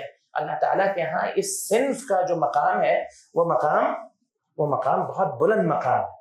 تو لہذا جو اللہ نے اس صنف کو دیا ہے وہ اس کے لیے اللہ کا بہترین فیصلہ ہے، اور جو اللہ نے مرد کی صنف کو دی ہیں ذمہ داری، اختیارات یا معاملات، وہ اس کے لیے اللہ رب العالمین کا بہترین فیصلہ ہے. اب ایک فہرست دیکھ لیں، ہم چونکہ صرف جھلکیاں ہی ذکر کر سکتے ہیں. سیدنا بلال حبشی رضی اللہ تعالیٰ عنہ، خباب بن ارد، صہیب رومی، عثمان بن عفان ہے رضی اللہ عنہ وارضا، ان کے سگے چچا ان کو کھجور کی چھال میں لپیٹتے اور الٹا لٹکا دیا کرتے تھے اور پھر مارا کرتے تھے. یہ خلیفہ ثانی رسول اللہ صلی اللہ علیہ وسلم کی 2 صاحبزادیوں کے جوہر، آپ کے داماد اور خلیفہ ثالث عثمان بن عفان رضی اللہ تعالیٰ عنہ ہیں کہ جنہوں نے اسلام کے لیے تکلیفیں برداشت کی. مصعب بن عمیر کے بارے میں سن لیجئے. یہ بھی ان کا بھی معاملہ ایک بڑا عجیب، جسے کہہ رہے ہیں کہ ایک ان کا واقعہ ہے. ان کی جسم کے بارے میں مشہور تھا کہ ان کی جو اسکن ہے وہ اسکن نہیں ہے، وہ ریشم ہے، انتہا کے خوبصورت اور ناز و نعم میں پلے ہوئے. یہ کہہ رہے ہیں نا کہ بہت نازک مزاج اور بہت ناز و نعم میں پلے ہوئے، اور جیسا کہ میں نے بتایا اسکن ایسی کہ جیسے ریشم ہو. اور صحابہ کہتے ہیں کہ جب مصعب اسلام لے کر آئے تو ہم نے ان کے جسم سے کھال کو ایسے اترتے ہوئے دیکھا جیسے سانپ اپنی کھال کو جو ہے وہ بدلتا ہے. اور جب غالباً احد کے موقع پر جب یہ صحابی ان کو شہادت کا مرتبہ ملا رضی اللہ عنہ وارضا، تو یہ وہ عظیم صحابی تھے، کیا ناز و نعم میں جو ہے نا انہوں نے پرورش پائی. لیکن جب فوت ہوئی، شہادت ہوئی، تو پھر حالت یہ تھی کہ سر کو ڈھکا جاتا تو پاؤں کھل جاتے، پاؤں کو ڈھکا جاتا تو سر کھل جاتا. تو رسول اللہ نے سر کو ڈھکا اور پاؤں پر گھاس ڈال کر ان کی تدفین فرمائی رضی اللہ عنہم اجمعین. اور آخر میں آل یاسر کا تذکرہ. جب اللہ کے پیارے حبیب علیہ السلام نے اپنے صحابہ اور صحابیات کو دیکھا اتنی تکلیف کے اندر، تو آپ علیہ السلام نے یہ سوچا کہ اب صحابہ کو یا صحابیات کو مکہ سے باہر بھیجا جائے تاکہ ان کی جان، مال اور اپنا ان کی عزت، ان کا دین جو ہے وہ محفوظ ہو. حبشہ جو آج کا ایتھوپیا ہے، بڑا معروف اپنا یہ بات ہے کہ اس کا جو حاکم تھا نجاشی، بڑا رحم دل تھا، اس کے بارے میں بڑا معروف تھا. تو اللہ کے پیغمبر علیہ السلام نے ابتدا میں سب سے پہلے 11 مرد اور 4 خواتین کو بھیجا تاکہ وہ وہاں پہنچیں، جائزہ لیں اور پھر ہمیں ریئیکشن پتہ چلے، اور اس کے بعد پھر ہم یہ فیصلہ کریں کہ آگے کیا کرنا ہے. جب یہ یہاں پر پہنچے، حبشہ پہنچے، تو مشرکین کو یہ بھی برداشت نہ تھا کہ کوئی اسلام کا نام لیوا جو ہے وہ دنیا کے کسی دوسرے خطے کے اندر جا کر سکون کے ساتھ زندگی بسر کر سکے.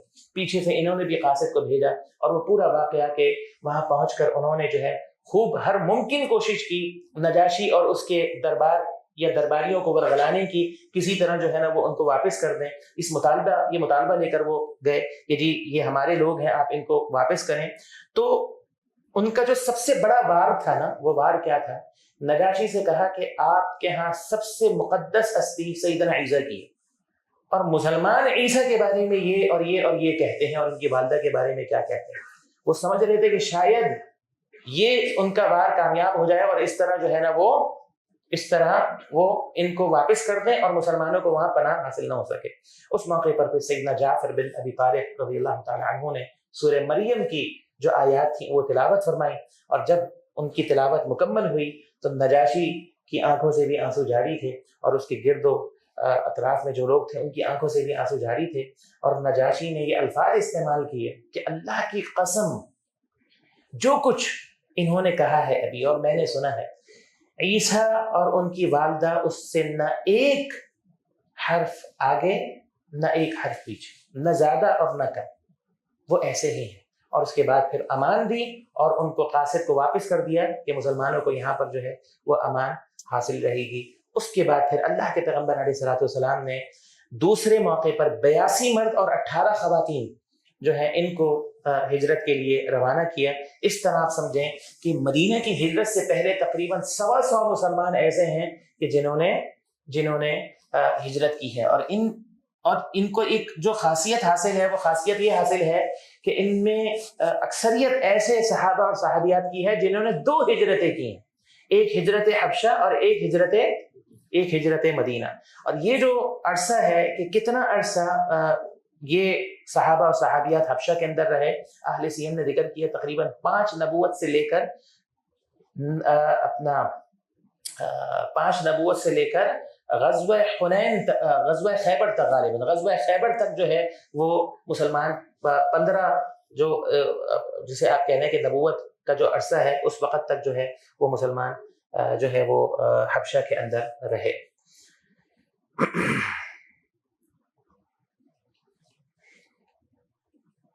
جی, اگلا جو مرحلہ ہے وہ ہے نبی کریم صلی اللہ علیہ وسلم پر سختیوں اور آپ علیہ الصلوۃ والسلام کے ساتھ کے حوالے سے جو کچھ کیا گیا اس کے تذکرے کے حوالے سے. دیکھیں یہ صرف صحابہ اور صحابیات ہی نہیں بلکہ امام الانبیاء محمد الرسول اللہ صلی اللہ علیہ وسلم کے ساتھ جو کیا گیا, اللہ کی زمین پر اللہ کے سب سے مقدس اور سب سے عظیم اور بزرگ بندے آپ کے ساتھ کیا کیا گیا. اللہ تعالیٰ فرماتے ہیں وَاصْبِرْ وَمَا صَبْرُكَ إِلَّا بِاللَّهِ, پیارے حبیب آپ صبر کیجیے کہ آپ کا صبر جو ہے وہ اللہ ہی کے ذریعے ممکن ہے. سب کچھ تو بیان نہیں کیا جا سکتا, چیزیں جو باتیں ہیں وہ یہ ہیں کہ جب نبوت کا 7واں سال ہوا تو مشرکین نے ایک معاہدہ کیا آپس میں, اور وہ معاہدہ یہ کیا کہ جی یہ جو اسلام کے نام لیوا ہیں یہ ختم نہیں ہو رہے اور یہ اپنی اس دعوت سے باز بھی نہیں آ رہے, لہذا اب ہمارا فیصلہ یہ ہے کہ اب ہم نے مل کر ان کا بائیکاٹ کرنا ہے. ایک تحریر لکھی اور اس تحریر میں یہ لکھا کہ جو بھی ان کا بائیکاٹ نہیں کرے گا ہم اس کا بھی بائیکاٹ کریں گے. اچھا, یہ جو بائیکاٹ تھا یہ بائیکاٹ صرف معاشی بائیکاٹ نہیں تھا کہ کوئی چیز بیچے گا نہیں یا کوئی چیز خریدے گا نہیں, سوشل جسے کہنے یہ ٹوٹل جسے کہنے کہ بائیکاٹ تھا.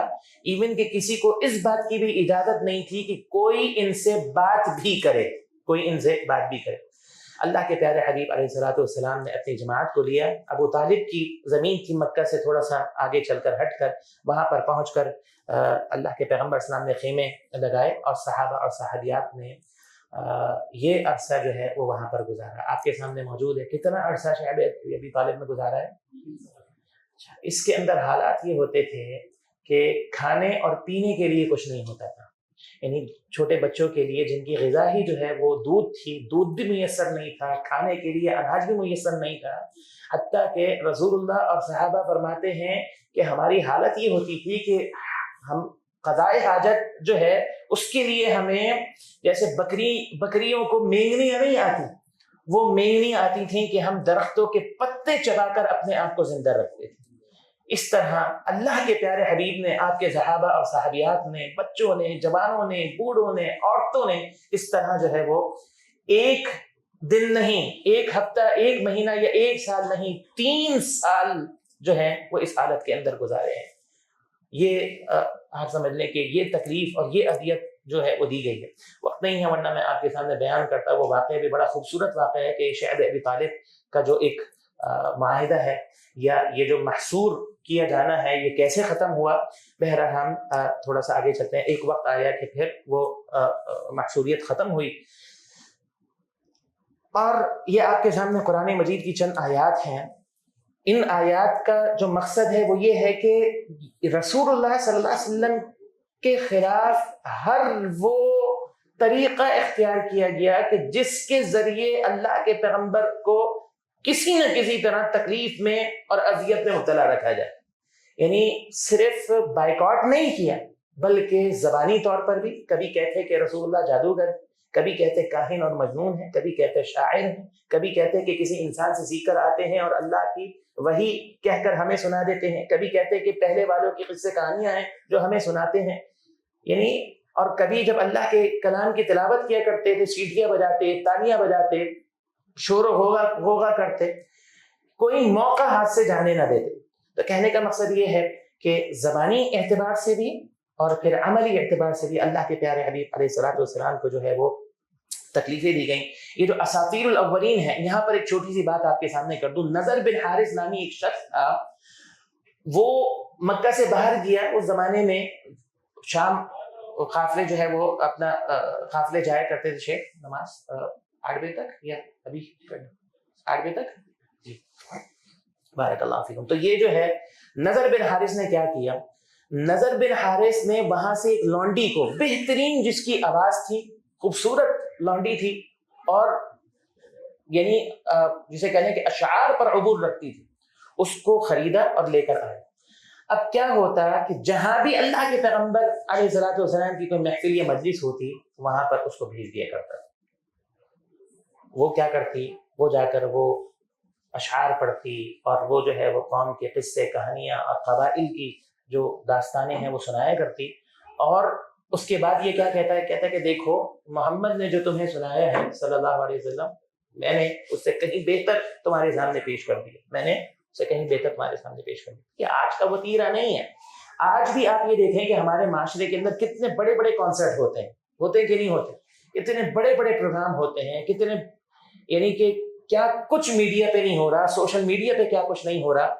لیکن آپ یہ دیکھیں دین کا جہاں معاملہ آئے، دینی محفل کی، دینی مجلس کی بات آئے، وہاں دیکھیں لوگوں کی حالت جو ہے وہ کیا ہے. یہ بالکل وہی طرز عمل ہے جو طرز عمل مشرکین نے اسلام کی دعوت کو روکنے کے لیے اپنایا تھا. ہر دور کے اندر اسلام کی دعوت کو روکنے کے لیے یہی طرز عمل شیطان اور انسانی شکل میں شیطانی اعلی کاروں نے جو ہے وہ اختیار کیا ہے. اللہ اکبر، اللہ المستعان. آگے چلیے. اس کے بعد نبوت کا جب 10واں سال تھا تو ایک موقع ایسا آیا اللہ کے پیارے حبیب پر کہ سیدہ خدیجہ رضی اللہ تعالی عنہ اس دنیا سے رخصت ہو گئی. اللہ کے پیارے حبیب کو بہت غم ہو، کیونکہ سیدہ خدیجہ رسول اللہ صلی اللہ علیہ وسلم کی ڈھال تھیں، آپ کی مورلی سپورٹ تھیں، آپ کے گھر کا سکون تھیں. ٹھیک ہے. تو سیدہ خدیجہ کی وفات کو ابھی کچھ ہی وقت گزرا تھا کہ جناب ابو طالب کی بھی وفات ہو گئی. یعنی گھر کے اندر اور گھر کے باہر اللہ کے پیارے حبیب کو تحفظ فراہم کرنے والے دونوں شخص اس دنیا سے رخصت ہو گئے. مشرکین کو جب سیدہ خدیجہ کی اور اس کے بعد جناب ابو طالب کی وفات کا پتہ چلا تو یہ کھل کر اللہ کے پیارے حبیب علیہ السلام کے مقابلے میں آ گئے، کیونکہ اب ان کو کسی کا ڈر اور خوف نہیں تھا. اور انہوں نے اب بڑے بڑے اقدامات کرے. مثال کے طور پہ اللہ کے پیغمبر کے خلاف پلاننگز کی، اللہ کے پیغمبر علیہ الصلوۃ والسلام کو جو ہے وہ قتل کی دھمکیاں دیں صحابہ اور صحابیات کے خلاف. یعنی ہر وہ کام جو کر سکتے تھے انہوں نے وہ کام کیا. یہاں پر رک کر اس سے پہلے جو ہماری بات تکلیفوں کے حوالے سے، سختیوں کے حوالے سے نبی صلی اللہ علیہ وسلم کی جو جاری تھی، یہاں پر ایک بات تھی جو میں کرنا چاہتا تھا، وہ بات رہ گئی ہے. اور وہ میسج بھی آج کا سمجھ لیں، آج کی پوری ورکشاپ کا ایک میسج ہے اور وہ یہ میسج ہے. اور میں چاہتا ہوں کہ یہ میسج آپ اپنے ساتھ لے کے جائیں. آج ہم مسجد میں موجود ہیں نا، قرآن مجید کے نسخے ہمارے پاس موجود ہیں، ہم مسلمان ہیں، مسلمان معاشرے میں ہیں. کس کی بدولت؟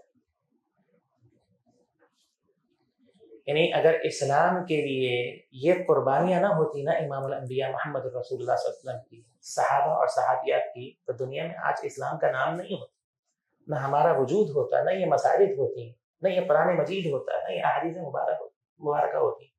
ہم یہ کہہ سکتے ہیں کہ اللہ کے فضل کے بعد، اس کے حکم اور اس کی مشیت کے بعد، اگر دین اسلام کسی شخصیت یا جن شخصیات کا مرہون منت ہے نا تو وہ یہ شخصیات، تو ان کے تعلق سے ہمارا کیا عقیدہ ہونا چاہیے، ہماری جذباتیت کیا ہونی چاہیے، ہمارا تعلق کیا ہونا چاہیے. پھر یہ کہتے ہیں کہ مسلمان بہت زیادہ حساس ہیں. ارے بھائی ہم کیوں نہ حساس ہوں کہ ہماری بنیاد ہیں یہ لوگ، اللہ کے پیغمبر کی شخصیت، اللہ کے پیغمبر کے صحابہ، اللہ کے پیغمبر کی صحابیات، کہ جنہوں نے اس طرح اسلام کے اس گلدستے کو، جسے کہنے کہ اسلام اس گلشن کو اپنے خون سے جو ہے نا وہ آبیاری دی ہے. اللہ تعالیٰ ہمیں جو ہے یہ توفیق عطا فرمائے کہ ہم صحیح معنوں میں ان کی محبت، ان کی قدر اپنے دلوں کے اندر پیدا کر سکیں اور ان کے نقش قدم کو اختیار کریں. غم کا سال مکمل ہوا تو اس کے بعد پھر اللہ کے پیارے حبیب علیہ الصلوۃ والسلام جو ہیں وہ مایوس ایک طرح سے ہو گئے مکہ والوں سے. اب اللہ کے پیغمبر علیہ الصلوۃ والسلام اپنی رسپانسبلٹی یا دعوت کو نہیں بھولے. یعنی ایک تو ہونا ہے نا کہ یار مکہ والے اگر نہیں آئے تو آپ خاموش ہو کے بیٹھ جاتے، اور آپ مجبور بھی تھے، لیکن اللہ کے پیغمبر نے ایسا نہیں کیا۔ اللہ کے پیغمبر مکہ سے باہر نکلے، اور مکہ سے قریباً 80 کلومیٹر کے فاصلے پر یہ طائف ہے، آج بھی ماشاءاللہ یہ علاقہ موجود ہے۔ اللہ کے پیغمبر علیہ الصلوۃ والسلام نے اس کی طرف رخت سفر باندھا، اور آپ کی یہ خواہش تھی کہ مکہ اہل مکہ نہیں تو شاید اہل طائف ہی میری دعوت کو قبول کر لیں اور شاید اسلام یہاں سے جو ہے وہ پروان چڑھے۔ بہرحال اللہ کے پیارے حبیب علیہ السلام طائف پہنچے، وہاں پر بنو ثقیف نامی قبیلہ تھا، وہ آباد تھا، اور اس کے 3 سردار تھے۔ آپ ایک ایک کے پاس گئے، ایک ایک کے پاس گئے، لیکن اللہ کے پیغمبر علیہ الصلوۃ والسلام کا ساتھ دینے کے لیے جو ہے وہ کوئی تیار نہ ہوا۔ ساتھ دینا تو دور کی بات، مخالفت کی، اور یہ کہا کہ آپ طائف کو چھوڑ کے چلے جائیں۔ اور جو طائف کے اوباش نوجوان ہیں انہیں اللہ کے پیغمبر کے پیچھے لگا دیا۔ اللہ کے پیغمبر علیہ السلام کے ساتھ اس موقع پر سیدنا بلال حبشی اور زید بن حارثہ، یہ 2 صحابہ تھے۔ اللہ کے پیغمبر کو ان سے بڑی محبت تھی، بلال سے بھی، اور زید تو تھے ہی آپ کے منہ بھولے بیٹے۔ بعد میں اگرچہ اس حکم نازل ہوا، اور یہ جو منہ بھولا بیٹا اور والد کا جو ایک رشتہ یا تعلق ہے، شریعت نے اس کو ختم کر دیا، لیکن زید بن حارثہ کی حیثیت یہ تھی کہ جیسے اللہ کے پیغمبر علیہ الصلوۃ والسلام کے بیٹے کی حیثیت ان کو حاصل تھی۔ وہ دونوں آپ کے ساتھ تھے، اور جب طائف کے نوجوانوں کو پیچھے لگایا، یہاں پر میں ایک بات آپ کو بتانا چاہتا ہوں، بہت اہم بات ہے۔ یہ وہ موقع تھا جس موقع پر رسول اللہ صلی اللہ علیہ وسلم کو جو تکلیف دی گئی شاید اس کی مثال نہیں ملتی۔ واللہ اعلم۔ یہ مکہ کے اوباش نوجوان لائن لگا کے کھڑے ہو گئے، اور پھر اللہ کے پیغمبر علیہ الصلوۃ والسلام کو ہدف بنایا گیا، نیچے سے پتھر اٹھاتے، اور اللہ کے پیغمبر علیہ الصلوۃ والسلام کے جسم مبارک کے مختلف اعضاء کا نشانہ لے لے کر وہ اللہ کے پیغمبر کو پتھر مارتے، کوئی سر پہ مارتا، کوئی ہاتھ پہ مارتا، کوئی قدم پہ مارتا، کوئی چہرے پہ مارتا، کوئی کہ کھیل رہے ہوں اللہ کے پیغمبر کے ساتھ۔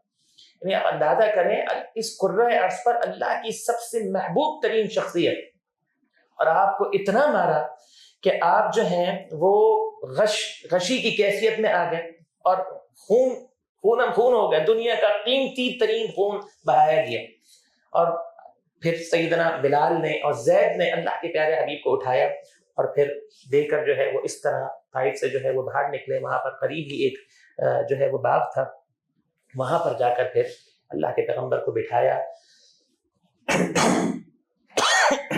اس سے آپ اندازہ کر سکتے ہیں کہ رسول اللہ صلی اللہ علیہ وسلم یہ جو دین ہے نا میرے بھائیوں، بزرگوں، ساتھیوں، یہ اس حوالے سے 2 باتیں سمجھ لیجئے بہت اچھی طرح۔ ایک تو یہ ہے کہ اس دین کی حمایت، نصرت کے لیے عام انسان کا انتخاب نہیں ہوتا، یہ بات یاد رکھیں۔ اگر اللہ کسی کا انتخاب کر لے نا کہ اس سے اپنے دین کا کوئی کام لے لے، تو وہ یہ نہ سمجھے کہ وہ دین پر احسان کر رہا ہے، وہ کوئی بہت بڑی پہنچی ہوئی شخصیت بن گیا، بلکہ وہ یہ سمجھے کہ اللہ نے اس کا انتخاب کیا ہے، اور اللہ نے اس کو وہ مقام دیا ہے جو مقام کسی عام انسان کو حاصل نہیں ہوتا۔ اور دوسری اور اہم بات یہ ہے کہ دین اسلام جو ہے وہ نام ہی قربانیوں کا ہے۔ اگر آپ چاہتے ہیں نا معاشرے کے اندر واقعتاً دین اسلام لوگوں کے اندر پھیلے، تو اس کے لیے قربانی دینی پڑتی ہے، اور یہ مرتبہ بلند ملا جسے مل گیا، اور جو اس بات کو سمجھ لے اور اس کے لیے جو ہے وہ تیار ہو جائے۔ آخری بات اس تعلق سے جو میں کرتا ہوں، میں یہ کرتا ہوں کہ دیکھیں، انہوں نے تو جانیں قربان کر دی نا، انہوں نے تو سب کچھ قربان کر دیا۔ ہماری حالت یہ ہے کہ ہم وقت دینے کے لیے تیار نہیں ہیں، وقت دینے کے لیے تیار نہیں۔ جو پہلا اسٹیپ ہے، پہلا قدم ہے، اسے اٹھانے کے لیے تیار نہیں، اور وہ پہلا قدم کیا ہے؟ علم کا حصول۔ علم کا حصول۔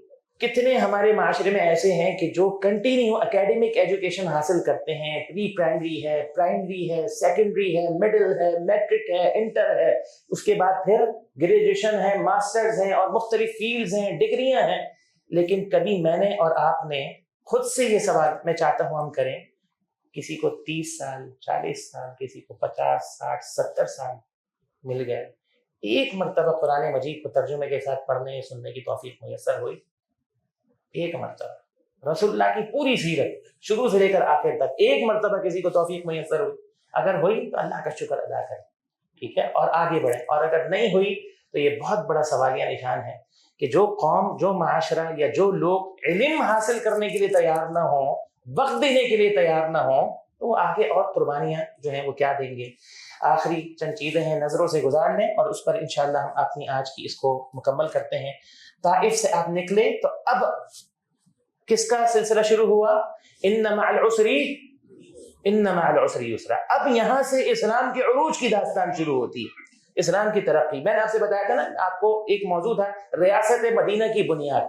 ریاست مدینہ ایسی قائم نہیں ہو جاتی، ریاست مدینہ کی بنیاد مکہ مکرمہ ہے۔ مکہ کو آپ اسکپ کر کر ریاست مدینہ کو نہیں سمجھ سکتے، اور نہ ریاست مدینہ کو قائم کر سکتے ہیں۔ ہمارے ہاں معاشرے کے اندر بہت ساری ایسی جماعتیں، تحریکیں موجود ہیں جو نظام کی باتیں کرتی ہیں۔ تو لہذا معذرت کے ساتھ میرا کہنا یہ ہے، یا ہم یہ کہتے ہیں، ہمارے جو ہم نے اپنے علماء سے، اساتذہ سے سنا، سیکھا، سمجھا، اور سلف صالحین سے سمجھا، وہ یہ سمجھا کہ نظام جو ہے نا وہ آپ مکہ سے شروع ہوتا ہے، مدینہ سے شروع نہیں ہوتا۔ نظام کو جو مدینہ سے شروع کرتا ہے نا، وہ کبھی بھی اس کو جو ہے وہ حاصل نہیں کر سکتا، نہ اس کو حاصل کرنے کے لیے وہ صحیح ٹریک پر ہے۔ اگر آپ کو واقعتاً آپ مخلص ہیں اسلامی نظام کے ساتھ، تو آپ کو شروعات کرنی پڑے گی کہاں سے؟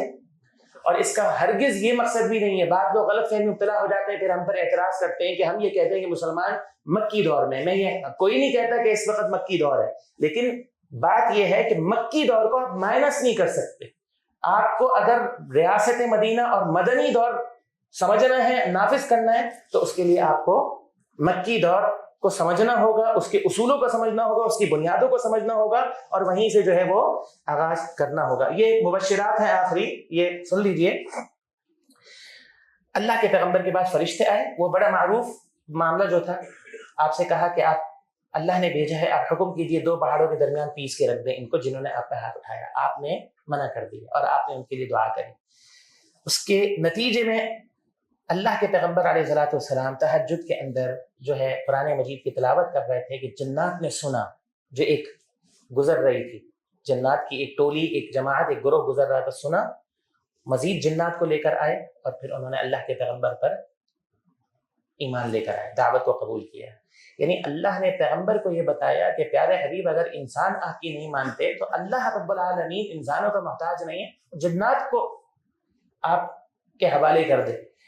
جنات نے اسلام قبول کیا، اور اس بات کی دلیل ہے کہ جنات کے رسول بھی انسانوں میں سے ہوتے ہیں، جنات کے لیے الگ سے نہیں بھیجے جاتے۔ اس کے بعد آگے اللہ کے پیارے حبیب علیہ الصلوۃ والسلام کو پھر اللہ رب العالمین نے سیدہ سودا بنت زمعہ رضی اللہ تعالی عنہ جو ہے وہ دیں، آپ نے ان سے شادی کی، اور جب سیدہ سودا سے شادی کی تو ان کی عمر غالباً 53 سال تھی یا 56 سال تھی، یعنی کہ دونوں کی جو عمر تھی، رسول اللہ کی بھی اور سیدہ سودا کی، ان دونوں کی عمر جو ہے وہ اوپر تھی۔ اس کے بعد پھر اسراء اور معراج کی صورت میں اللہ کے پیارے حبیب علیہ الصلوۃ والسلام کو بشارت دی گئی، اور یہ وہ بشارت تھی اور یہ وہ مقام تھا جو مقام اور اس قرۂ ارض میں کسی کو بھی جو ہے وہ نہیں دیا گیا۔ رسول اللہ صلی اللہ علیہ وسلم کو مکہ مکرمہ سے جو ہے وہ اپنا بیت المقدس لے جایا گیا، اور پھر بیت المقدس سے جو ہے نا معراج پہ لے جایا گیا۔ یہاں پر صرف اتنا سمجھ لیجئے کہ معراج نہیں کہا کریں، اس کو اسراء و معراج کہا کریں، کیونکہ معراج کا تصور اسراء کے بغیر نہیں ہے، اور اس میں حکمت ہے، پھر کسی موقع پر یہ محترم شیخ حفظ اللہ ہیں جو آپ کے سامنے ذکر کر دیں گے۔ رسول اکرم صلی اللہ علیہ وسلم کے معجزات کا ذکر ہے، قرآن مجید آپ کا سب سے بڑا معجزہ ہے، اور سب سے یعنی باقی سارے معجزات دیے گئے اور وہ ختم ہو گئے، لیکن کوئی ایک معجزہ اگر باقی ہے تو وہ قرآن مجید کا ہے، اور وہ ہمیشہ باقی رہے گا۔ چاند کا 2 ٹکڑے ہو جانا، آپ نے اشارہ کیا، ایک حصہ مشرق اور دوسرا مغرب میں چلا گیا، اقتربت الساعۃ وانشق القمر، سب نے اپنی آنکھوں سے دیکھا۔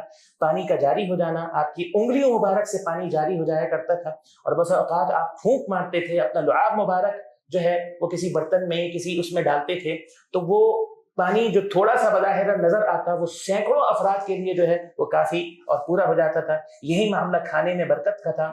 خندق کے موقع پر 30 افراد کا کھانا اللہ کے پیغمبر علیہ الصلوۃ والسلام کی برکت کی وجہ سے اور معجزے کے طور پر 700 600 یا 700 افراد نے جو ہے وہ تناول کیا۔ پھر اسی طرح آپ کے لعاب مبارک سے شفا کا معاملہ ہے۔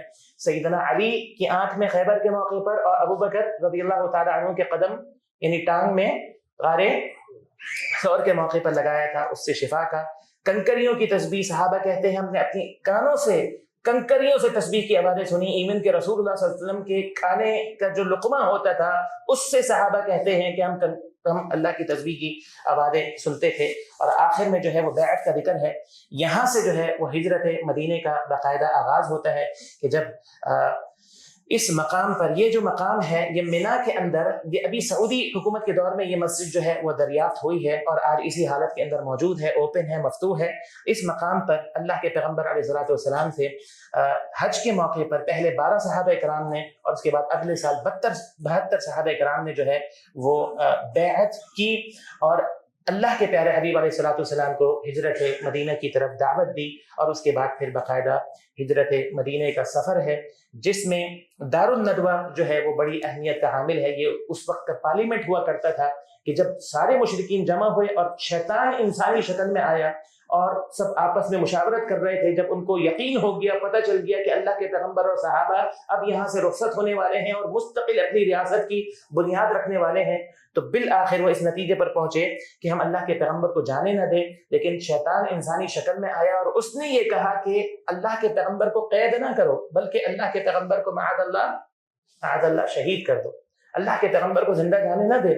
اور اس نے یہ مشورہ دیا کہ جتنے بھی قبائل ہیں ان سب قبائل کے نوجوان اللہ کے پیغمبر کو گھیرے، سب کے پاس تلواریں ہوں اور ایک ہی وقت میں سب حملہ کریں تاکہ کسی ایک قبیلے پر کوئی بات نہ آئے اور بنو ہاشم جو ہیں وہ اس سے کوئی مطالبہ نہ کر سکیں۔ لیکن اس موقع پر بھی اللہ کے پیارے حبیب علیہ الصلوۃ والسلام جو ہیں وہ انہوں نے، آپ کو پتہ ہے کہ اللہ رب العالمین کی حکمت اور مشیت تھی، اللہ کے پیارے حبیب باہر نکلے اور پھر ہجرت کا جو سفر ہے شروع ہوا اور یہاں سے جو ہے نا وہ پھر ریاست مدینہ کا باقاعدہ ایک آغاز ہوتا ہے۔ یہاں پر ہم آج کی جو پریزنٹیشن، یہ ورکشاپ ہے، اس کو مکمل کرتے ہیں اس دعا کے ساتھ کہ جو کچھ ہم نے سنا ہے اللہ رب العالمین ہمیں سمجھنے کی توفیق عطا فرمائے، اللہ اس کے رسول کی محبت اللہ ہمارے دلوں میں پیدا فرما دے اور سیرت کو پڑھنے سمجھنے کی اللہ ہمیں توفیق عطا فرما دے اور اس کے ذریعے اللہ رب العالمین ہمیں اپنی اصلاح اور تربیت کرنے کی توفیق عطا فرمائے۔ میں ایک دفعہ پھر مشکور ہوں الشفا اسلامک سینٹر کا بھی اور محترم شیخ حافظہ اللہ کا بھی، ڈاکٹر صاحب کا، اللہ ان کو جزائے خیر عطا فرمائے، اللہ ہم سب کے یہاں بیٹھنے کو قبول فرما لے اور ہمارے لیے ذخیرہ آخرت بنا دے۔ سبحانک اللہم وبحمدک، اشہد ان لا الہ الا انت، استغفرک واتوب الیک۔ بارک اللہ فیک۔